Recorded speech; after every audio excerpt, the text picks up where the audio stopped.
Very pleased to report to the country that the common entrance went extremely well.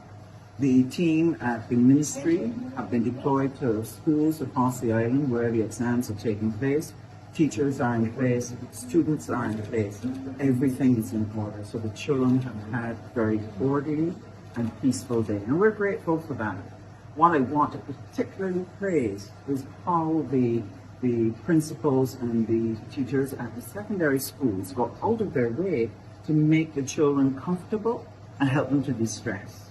The kind of preparation and care that I've seen in the exams that did not exist when I did it. So I could appreciate the benefit that it has been to the children to keep them settled and calm to be able to take their exams. In every place that we've examined, we've seen the children focused, not looking overly stressed, and quietly doing their work. So we're praying the best for all of them. I'm going to put you on the spot a little bit. Based on the numbers the chief would have reported yesterday, there's a reduction in children sitting the exam today. There is. Is that because we have a decline in population, as the Prime Minister has suggested, or fewer children?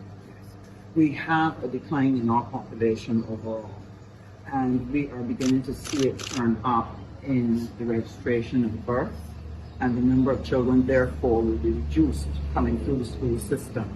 And what that has led to is that we have a number of schools that are extremely small, and so we've been looking at amalgamating some of those schools and using them in an alternative way because our numbers are small.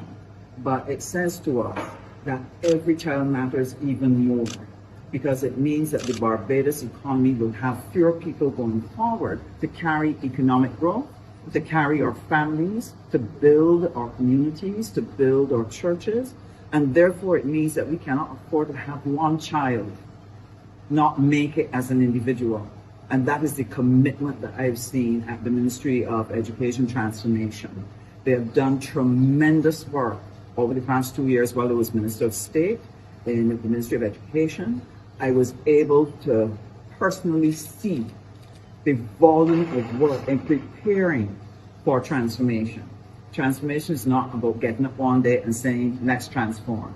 There is so much work that has to be put in place in order to make it happen. So for example, if we want to improve the results of our children in school, in their CSEC, etc., and K, you've got to change the way teachers teach. You have to arm the teachers with the latest methodologies and tools that empower them to be able to stimulate an excitement for learning, to be able to engage the attention of that student, to hold that attention and direct it towards its purpose. And this is what has been going on for the last 3 years, I believe, Chief, that they have been working. Teachers have been going to the Earlston Teachers Training College. They're being trained in project-based learning. They're being trained in play-based learning. They're learning about how to improve positive behavior management in the class so that the classroom is a more positive experience. So many things have been going. And especially, we are putting particular attention on children with special needs. We've trained 32 persons, additional persons, in how to teach special needs children. We also have a set of persons who are being trained to deal with children with autism. And so what we're doing, we're trying to bring about an integrated program that allows an inclusiveness in our schools so that every child matters means something to a special needs child and to a special needs family. So then, by what you just said, is that an indication that there are more children presenting with special needs within the education system? Yes, I don't know if we are having more or we are diagnosing them better. They may have been there all the time and being treated as